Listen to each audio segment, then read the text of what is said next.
Just like that, people, we have the dawn of a new era in Alabama football, Alabama spring practice. You're rocking and rolling right here. Hottest show in the streets, number one form for Bama football news. In my own word, George truly, Stephen Smith of Touchdown Alabama magazine on a Wednesday, coming to you from the home location. People I know, but practice was crazy. It was jumping. A lot of high energy, different stuff. After 17 years with Nick Saban, where you knew what to expect, it was the same old, same old. Kalen DeBoer brought in some new stuff and a lot of new stuff. And we're going to get into that here on tonight's show. As always, hit that subscribe button, hit that like button, smash the like button, get in the comment section. Want to hear all of your thoughts, all of your comments here. That daily super chat go $100 daily. Super chat go $100 right now. Appreciate you guys helping us out here on the show. I know, guys, it's later on in the evening, but appreciate you guys hanging out here with us on the show. Going to get through this rather quickly here, but first and foremost, there was this fresh, new energy in practice today. Like the moment I walked through the indoor facility and I touched the pavement of the practice field, for the first time in Alabama football history, there was music at practice. They weren't playing music when Saban was there 17 years. You just heard coaches yelling and screaming at each other. You heard just helmets clanging up against each other, pads popping up against each other, guys tackling each other, just the natural sound of the football field. You had music out there today. And we're talking about music from all genres. Like, I don't know who was in control of that playlist out there, but whoever they got out there, are they on payroll or not? I just want to figure that out. Asking for a friend. Whoever they got out there controlling the music today, do they have them on payroll or not? Because they were playing some stuff out there today. Man, were they playing some stuff out there? But Kalen DeBoer, this is his way of doing it, right? And we kind of got the understanding of it. If he was going to be the one to succeed Nick Saban and take over for the greatest to ever do it in the college football coaching ranks, he was going to do it his way. He was going to do it his style. And I respect that. I mean, he wanted this challenge. He embraced this challenge. He wanted nothing more. He mentioned there was not another program he would leave Washington for but the University of Alabama. And to do it in this way, in this fashion, in this style, the players were juiced up. The players came out there, high energy, high attention to detail throughout the first practice. There was intentionality. At every drill, at every station, at every part of practice, there was intentionality from Coach DeBoer and his staff. And being able to talk to Kane Womack, defensive coordinator after practice, being able to talk to Coach Maurice Linguist, Coach Scott Hitzler, Coach Freddie Roach, and several players defensively, being able to talk to all of these guys after practice was a big deal. And this is the first time of me being able to do this, y'all. Me being able to have firsthand ability, right, to get an assistant coach, to get a defensive coordinator, to talk to pretty much whoever I want to talk to, big deal. So Kalen DeBoer is opening everything up for everybody to be a part of this. It was a great atmosphere. Being back out there today on the ground for the first time, y'all, since 2019. You got to think about that. The last time I was out there as a member of the working media getting practice like this was 2019. 2020 was going to be the big year for us for TDA, but what happened, we know COVID came in and everything got shut down, and we were disappointed by that, right? But we know that everybody's health and that vital priority. But for the first time since 2019, being back out there was a joy, was a blast, had a ton of fun there. Being out there with Coach DeBoer and the Alabama Crimson Tide, hearing the the music playlist going, seeing the different positional groupings at work, whether it was quarterbacks, running backs, receivers, what have you. At the quarterback position, Jalen Milroe headed that line. He was executing handoffs there too. Justice Haynes, Jalen Milroe had a couple of really nice passes out there, including one to Kendrick. Kendrick Law went up there and just palmed the ball and brought it in like crazy. So Jalen Milroe kind of get first day out there. Ty Simpson was second in that quarterback rotation. He was executing handoffs to Jam Miller. Justice Haynes, Jam Miller looks like you're 1A and 1B there at running back. And then Dylan Larnigan was third. He was executing handoffs there to Richard Young. And then Austin Mack was fourth out there. And you had Austin Mack was fourth, and you had Daniel Hill and Kevin Riley of a two freshman running backs kind of interchanging snaps there with Austin Mack. So that's how it went. I know in Monday's practice, DeBoer talked about, all quarterbacks were taking those first team reps as everybody is trying to push everybody. But from being out there at practice today, it was Milroe, Simpson, Larnigan, and then Austin Mack was fourth.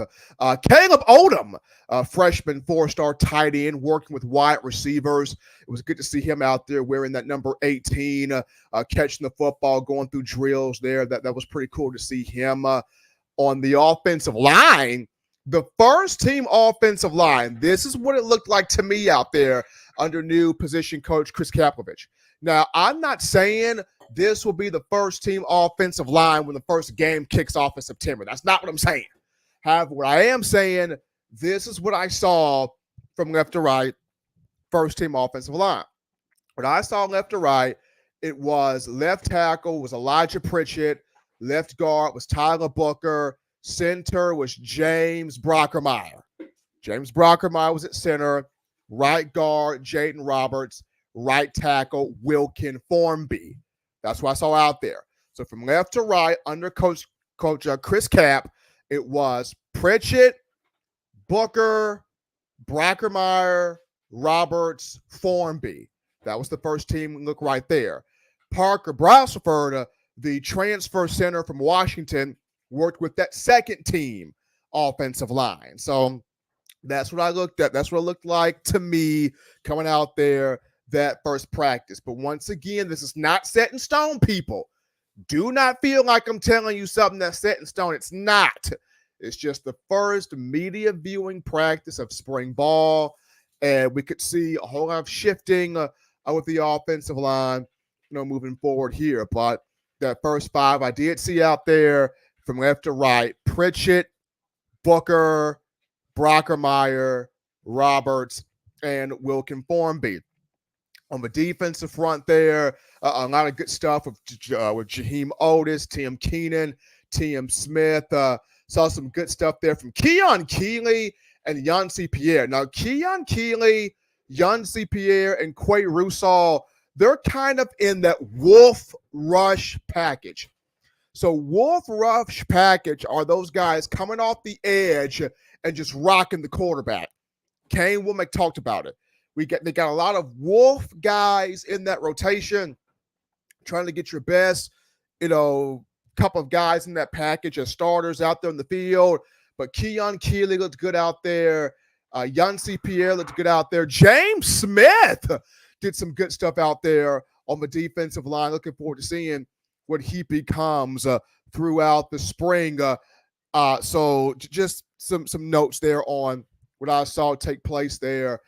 First day of spring practice. It was good. It was fun. It was high energy. Really, truly enjoyed that. We're going to get to a few of your comments here before we get into our first little break here. So first and foremost, Ryan Gunn with a roll tide. Roll tide to you, Ryan. Happy to have you in here. Run the Table Sports TV. Steve, you late night creeping. LOL. Not necessarily late night creeping, but just trying to give you guys some Bama football cover. Look, y'all, we was out at that practice field till about 7 o'clock. We were out at that practice field about 7 o'clock, so it was a lot. It was a lot out there. Was a lot out there, man. A lot out there. Hank P writes in, roll, baby, roll. Roll Tide to you, Hank P. Happy to have you in here. We got Gregory Sellers. What up, Bama Nation? Can't wait for A-Day. I've said this. If you're not Wu-Tang Clan deep in there for the A-Day game, you got a problem. This year's A-Day, be in there. Sellout crowd. You want definitely over 100,000 in there. Be in there for the A-Day game. Run the Table Sports TV with a Roll Tide. Do you run the Table Sports? Sweet Home Bama. 24 with a Roll Tide. Appreciate Sweet Home Bama chiming in here. Run the Table Sports writes back in. I heard him. EDM to Lil Wayne at LOL. Had a lot of them in there. Absolutely crazy. Had a lot of them in there. Good to see here. Don Parker. Although this is just the second practice, it is just the second practice. First one for media viewing, but just the second practice. Javian Smith writes in, 2020 was still the biggest year for Bama. It was winning that national championship in the COVID season. I agree. Don Parker says, Steven, from what could you see in practice today, was there a lot of instruction from the position coaches? Also, in your view, did they push to get the best out of the players? Thanks. It was a lot of instruction. There was instruction from position coaches, but older players were teaching too. It was a little bit of both. You had instruction from position coaches, but a lot of those older veteran guys were stepping in there, getting those young guys right. Those older veteran guys like Malachi Moore, guys like Tim Smith, Tim Keenan, Jaheim Otis, guys like Deontay Lawson. Those older guys were stepping in and getting those young guys right. It was a little bit of both there. Position coaching, but older guys stepping up there. In terms of getting the best out of the players, Kane Womack was in a lot of guys' faces. You know, he was pushing the best out of players. Coach Shep was pushing the best out of players. Coach Kaplovich was getting down there, pushing the best out of the guys on the offensive line. They were pushing guys. I mean, Coach Maurice Linguist out there pushing the best out of corners. It was a lot of work out there. And these guys are getting the terminology. They're getting the word jargon. They're getting the system here, the 4-2-5, especially on defense. So a lot of energy, a lot of moving pieces, moving parts. Fun to watch out there.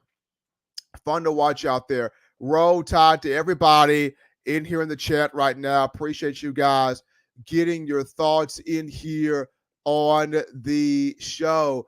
Let's see here. Run the Table Sports writes back in. Steven, did you get a chance to see 1 and 2 at cornerback? Now, one was Damani Jackson. The second guy was Jaleel Hurley to start. It was Damani Jackson, Jaleel Hurley, but the third guy in the rotation was Jalen Mbakwe, the freshman wearing number 9. Jalen Mbakwe was third in that rotation, but the first two guys up were Damani Jackson and Jaleel Hurley. And Jaleel Hurley's got a job on him because he's got to fend off all of these talented young guns. Jaleel Hurley has got a job on him, but Hurley and Damani Jackson were the first two in terms of corners, and then Jalen Mbakwe was number 3. We got hashtag Prowl season. Who do you think will become? Who you think is going to be a breakout player on the defense this year? Breakout player defensively. That's a good question. Breakout player defensively. I got 2. I got 2. One, I'm gonna go. I'm gonna go James Smith. One of them as a breakout player. I'm gonna go James Smith. 1 on the defensive line.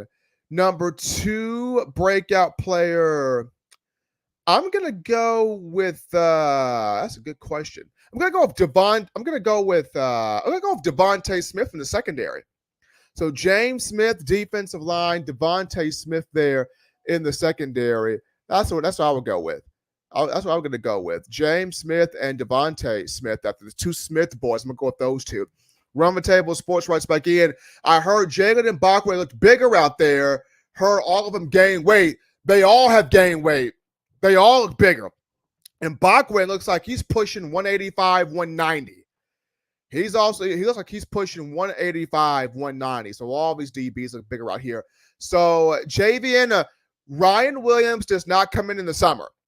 He will not come into the summer. He's a summer guy. So Ryan won't come into the summer.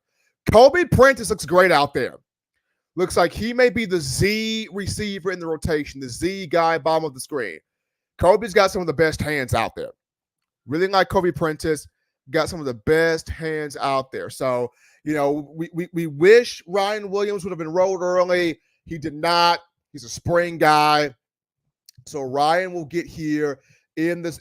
Here's the summer guy, excuse me. So Ryan will get here in the summer for summer workout, 7-on-7 things, 11-on-11 things, fall camp, all that good stuff right there. But it was cool being at the first media practice today, and it was awesome. Caleb Odom looks ready, man. Caleb Odom ran some good routes, caught the ball clean. Wearing number 18 at 6'5" at wide receiver. I think making that switch from tight end to wide receiver was really good for him. It was really good for him. Like what I'm seeing from Caleb Odom. Proud season. Who do you think is going to start at the defensive end position? It's gonna be interesting there. At defensive end, you got LT Overton could be a guy. A defensive in a perfect world, I would like to see LT Overton and Keon Keeley. And I think it may be those two. LT Overton and Keon Keeley. I would like to see both of those two start their defensive end. LT Overton and Keon Keeley. Dandy Rohan writes in, Law will have a breakout season. Kendrick Law had a crazy catch in practice. I mean, he went up and just grabbed it. Kendrick Law he's got to be utilized more. Kendrick Law has got to be utilized more this season. Dude had an insane catch at practice today. Big catch there for Kendrick Law. Don Parker writes in, Steven, anything on Austin Mack today? Austin Mack was executing handoffs to Richard Young, which would have him, not Richard Young, but the two freshman running backs, Daniel Hill and Kevin Riley. But you can just tell Austin Mack, he looks the part at 6'6". I mean, he's got an arm. He's got an arm. He can lay it. He's got an arm. He can layer that ball in there. He can layer it in there. It's got touch on it. He can move it. He can move around. Austin Mack, you can see why Kagan DeBoer and Nick Sheridan were so confident about bringing that young man in here. He definitely looks the part. He definitely looks the part right now, just the size-wise. But he's got an arm. He's got talent. He's got a lot of ability. How much of a push can he make? That's the big thing. Proud season. How's the offensive line looking? The line looked good today. The first group, once again, from left to right, what I saw the first group on the offensive line was Elijah Pritchett, left tackle. Left guard was Tyler Booker. Center was James Brockermeyer. Right guard was Jaden Roberts. Right tackle was Wilkin Formby. So that was the group from left to right there. That was the group from left to right there. Parker Brauseford was with the second team offensive line, the transfer from Washington, but it's just the first day. It's just the first day. They're trying to get, or just the first day for media viewing, second day overall, just trying to feel some things out there. Was trying to feel some things out there.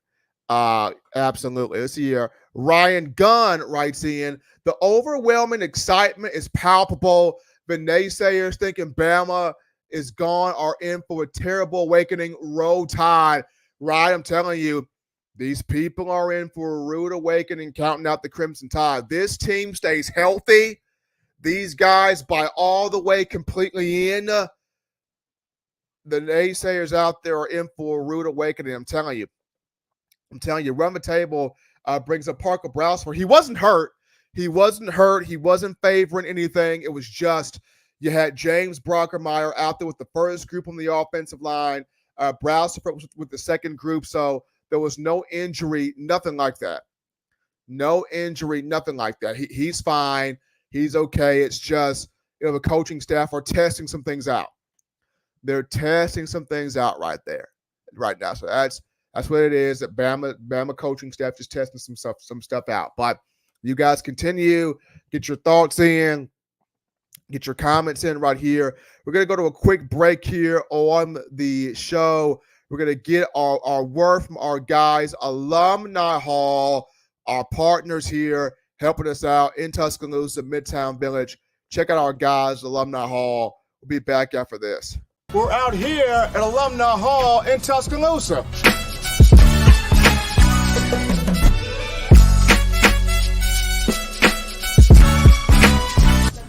Oh, yeah, gotta get this. Gotta get one of these right here. Can't rock that Bama without this shirt right here, fresh polo. You gotta also rock the all pink, like Kanye West right there. Keychains, gotta get you some keychains. University of Alabama keychains. I'm telling you, if you are a die-hard Alabama fan and you're looking for some big-time apparel, this place has got everything. We're talking shirts, shoes, sweatshirts, hoodies, cups, mugs, keychains. If you're just a Tide fan that has an itch to get more apparel, get more swag in your game, you come right here at Alumni Hall in Tuscaloosa, right here in Midtown Village. And also you can shop online. The link is in the description to get your gear right here at Alumni Hall. Alumni Hall, people, our guys right there, Midtown Village, touchdown, TDA, well, here in Tuscaloosa, but appreciate our guys right there, Alumni Hall, helping us out here, getting us what we need in terms of getting you the outstanding gear there. So check them out, Alumni Hall, Midtown Village. But we get into our topic 2 here of the conversation. This goes to Deontay Lawson.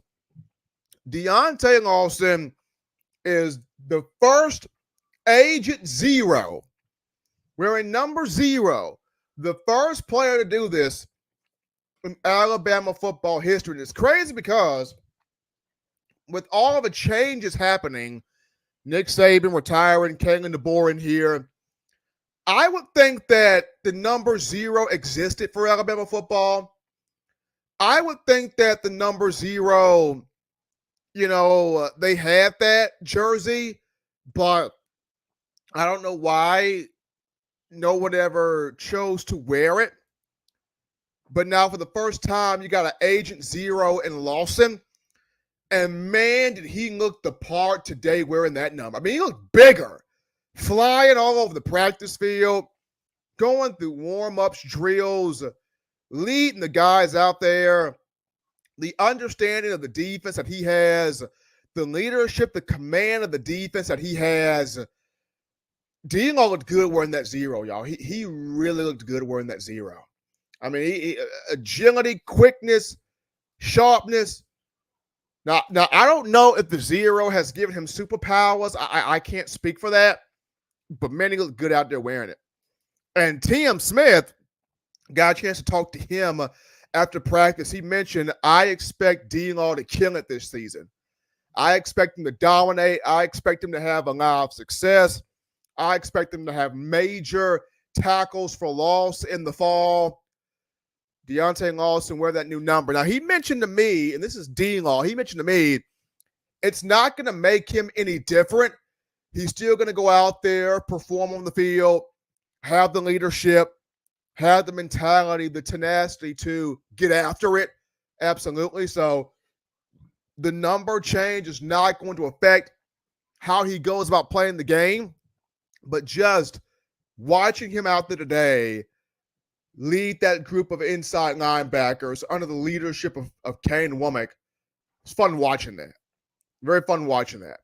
And a young man who had a couple of injuries last year, still finished among the top tacklers on the team. If D'Lo can stay healthy, if D'Lo can stay healthy, and there are moments where last season he freelanced a little too much from time to time. By freelanced, it was kind of just doing his own thing out there and not necessarily just shoot the gap, attack, go get it, kind of freelancing a bit there. If he can shake off some of the freelance stuff he was doing last year, and just go knife his way through and knock somebody's head off their body, Dingall is going to be all right. Like I said, he gained some muscle, gained some weight, looks bigger, looks more forceful out there, going through the drills, the practice on the field. Liked what I saw. But what I want to see more from him is see it, read it, shoot the gap, attack, be about their business. Tackle for loss numbers for Dingall got to go up. Solo tackles for Dingall got to go up. Pass breakups for Dingall got to go up. Sacks, quarterback hurries, all those numbers for Dingall got to go up. But him being the new Agent Zero, the first one of this ever in the history of Alabama football, this is cool. This is cool. This is fun. Want to see him succeed in doing this. We'll see how it all takes place, takes shape, takes action. But nice to see Dingall work through the whole drill and the whole stations there, rocking the new number here. Bob, we're going to continue with your thoughts here in the chat line. Let's see here. Don Parker writes in, Chris Kaplovich is known to be an intense coach with a lot of fire. Was that on display today? Thanks for all the injury today, Stephen. That was on display. Coach Chris Cap actually got in a drill with Tyler Booker. If that tells you something, that tells you the fire that Coach Cap is playing with. He actually got in a drill one-on-one with Tyler Booker. I saw that. He was working with everybody today, but he got in one with Booker. I was like, Chris Cap on one. Coach Chris Cap is on one. Like, he's intense. He's fiery. He's getting down in that technique with you out there on the field. I like what I saw from Coach Chris Cap today. Can it continue, though? Can it continue? Can this be built on? Because I go back to last year, was a lot of talk with the offensive line, and that talk didn't produce action. So can this be built on? That's the big thing. That's the big thing. Want to see this be built on. But I like what I saw from Coach Chris Cap, though. Hank P, looking forward to Justice Haynes at running back and Sabb at safety. Justice Haynes is running back one. He gives you the speed, the power, the burst, the explosiveness, the versatility. Justice Haynes is running back one. Keon Sabb at safety is going to be fine. He can play safety and corner, but I think Alabama will keep him at safety. I think that's going to be fun there watching Sabb's development. But I like what I saw from him at practice. Ty Alexander, I thought I missed the show. What up, Steven and Bama fan? Ty, happy to see you in here. We're getting a little bit late today, but we had to be at practice for a minute there. But it's good to be here. Ty Alexander with that $4.99, dropping the love in here. Appreciate it, Ty. Bro, I hope Bama hires you as the strength coach or something. You the man. The voice of Bama.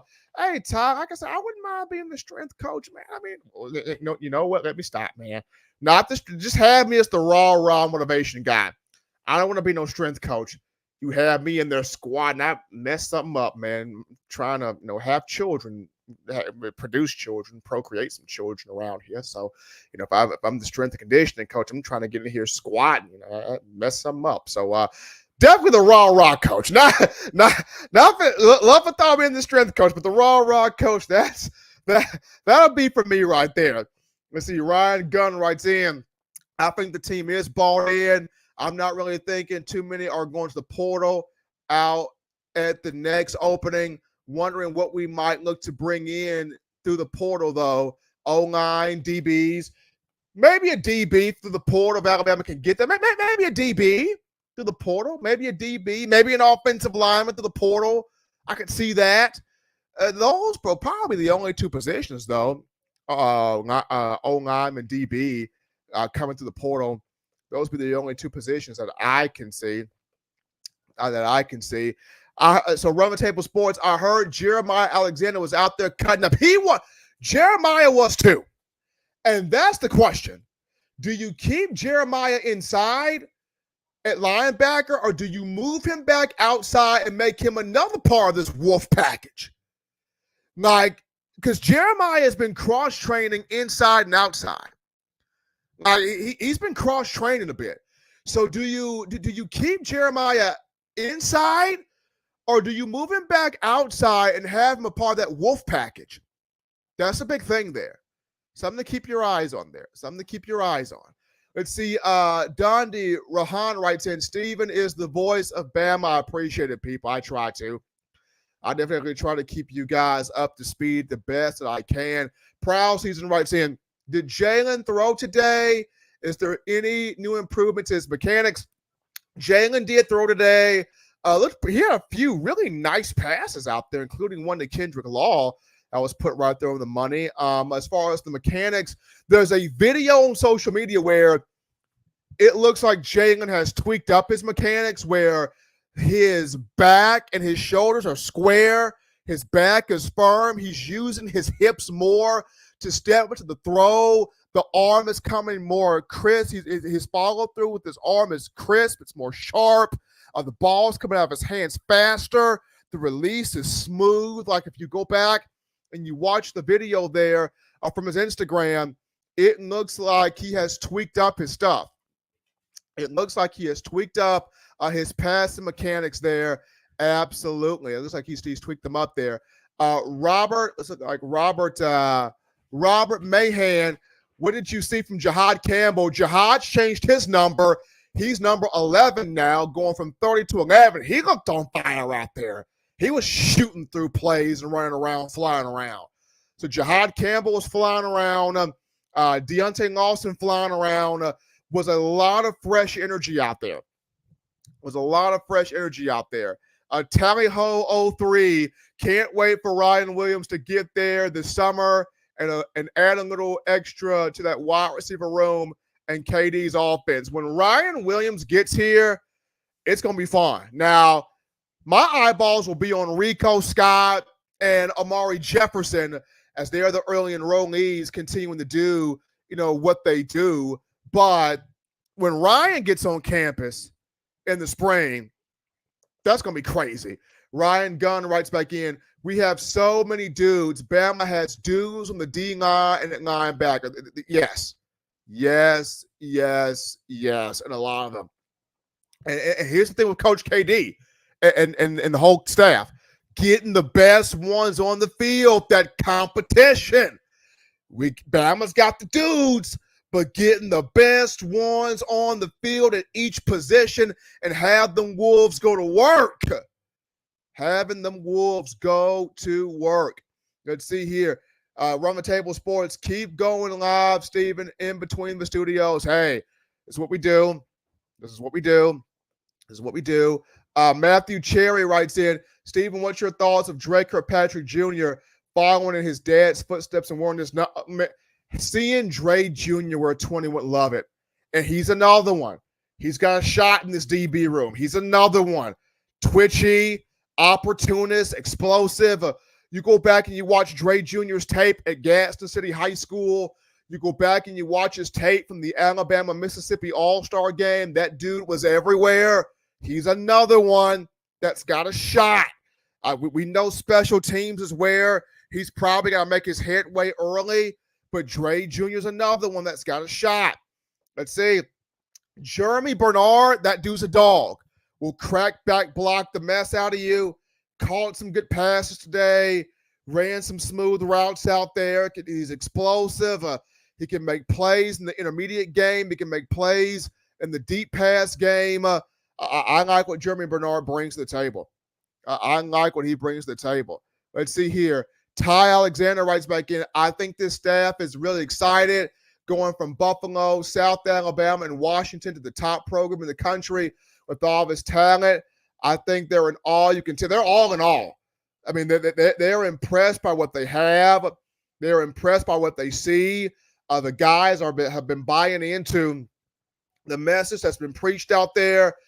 I'm just ready to get into more practices to see the philosophy take shape, to see the scheme take shape, but most importantly, the real dogs on this team, to see them rise up and just take over. I'm excited about this. I'm really pumped up about this.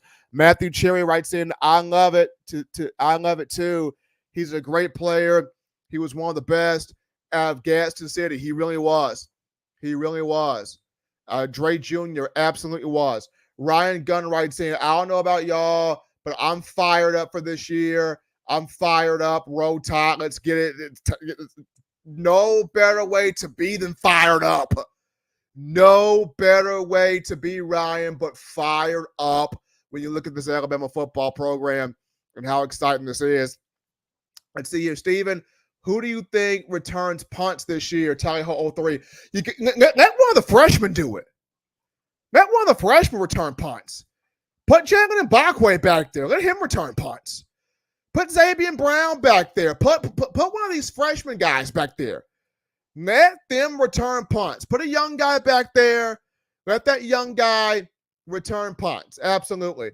Shouts out to Don Parker with the $5 donation. Throwing that in there. Appreciate that from DP. Let's see here. We got to get that TDA Wu-Tang Clan deep t-shirt at Alumni Hall. You know what? We'll put in for that. Wu-Tang Clan t-shirt at Alumni Hall. We got to put in for that. Robert Mahan, who lined up first group, D-line, and linebackers. That first group D-line, I saw Keenan, Tim Smith, Otis.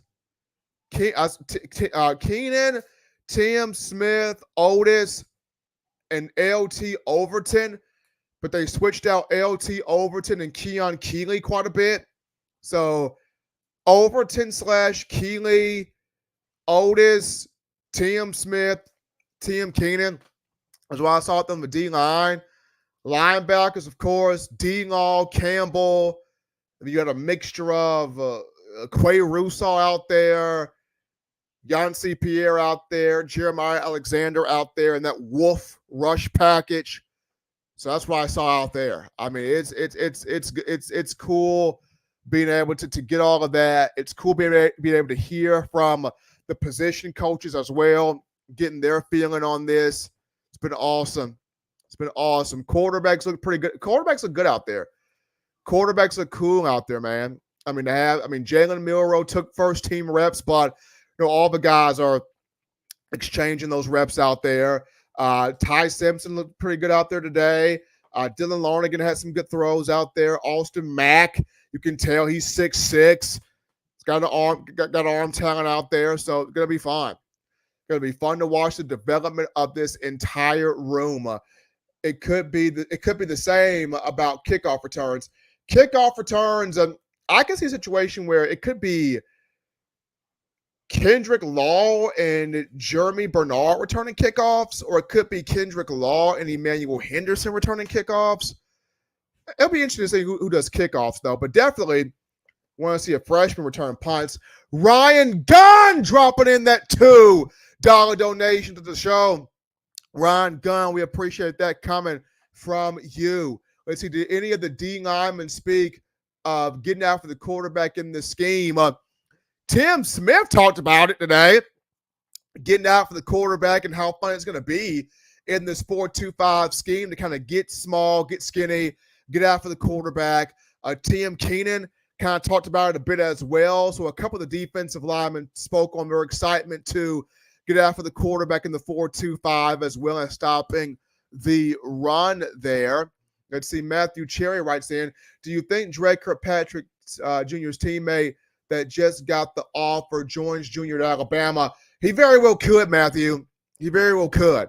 Alabama's coaching staff is re-offering a lot of guys on the recruiting trail that either decommitted when Saban announced the retirement or probably took Alabama off the radar when Saban announced the retirement. So DeBoer and his staff have been re-offering a lot of these athletes. So we could see quite a few of them accept that offer, get on campus here in the near future and join the Crimson Tide.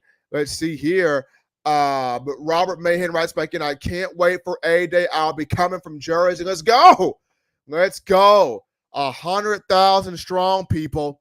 100,000 strong people. Like, Got to have everybody packing out Bryant-Denny for this A-Day game. Of course, yours truly, I will be there.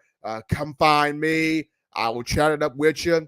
Probably take a couple of pictures there with you. So come find me. I will be right there at the A-Day game. But that's going to actually take us into, folks, kind of the final topic of conversation from the show as we wrap this up. So, Jess, my reactions here from the first practice, it was a lot of good. It was a lot of high energy. You're seeing freshmen out there at work. You're seeing veteran upperclassmen out there at work. You're seeing quarterbacks, running backs, receivers, offensive linemen. It was a lot of high energy guys running every which way out there in the practice field. So, Jess, my first reaction was it's so new. Like I said, in 17 years of Nick Saban, there was never music being played. And I walk out there and there's music from every rap artist you could think of. And it's all out there. And this never happened under Nick Saban. So I'm like really sort of taken aback seeing that out there and seeing how the players bump into the music and vibe into the music and the coaches coaching to all of that. So it was a new atmosphere. It was a different atmosphere, but it was a good one. And just seeing how the different position coaches had their guys broken off into their section there. And you didn't even really hear much from Coach KD out there.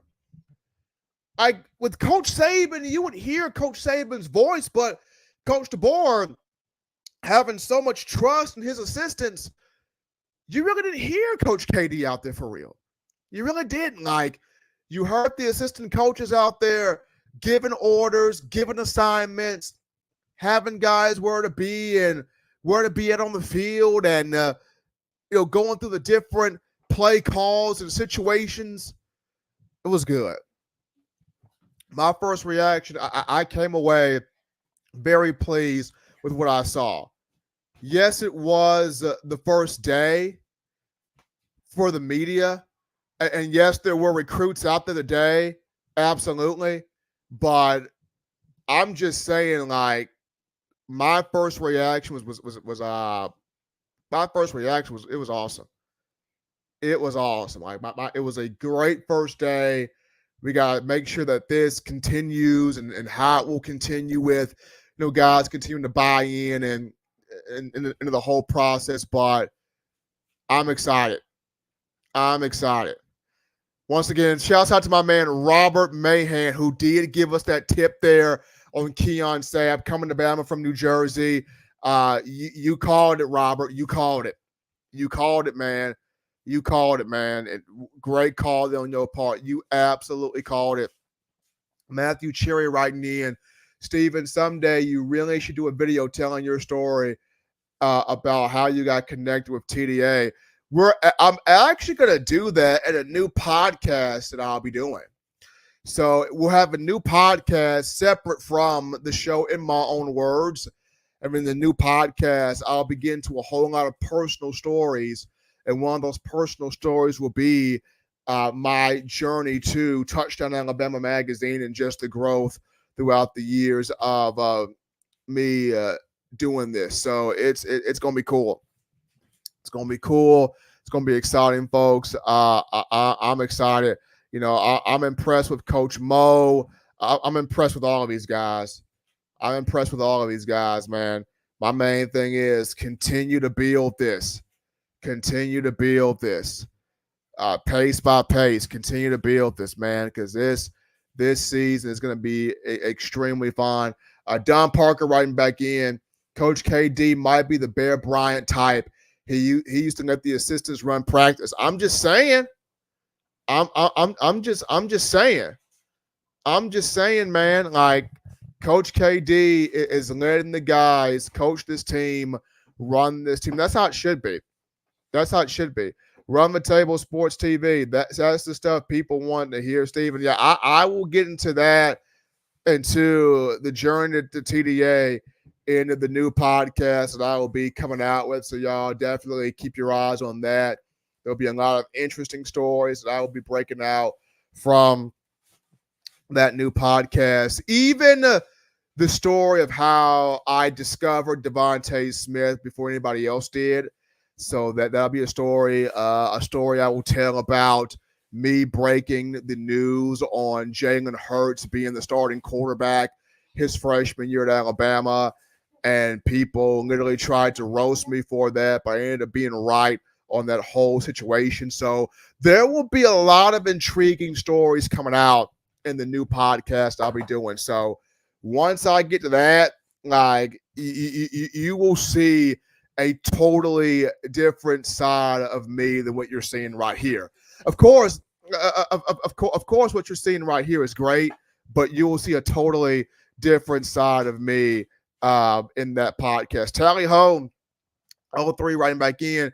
You're the best in the business, Stephen. Love the energy and the passion from you. Appreciate the regular updates on the team we all love.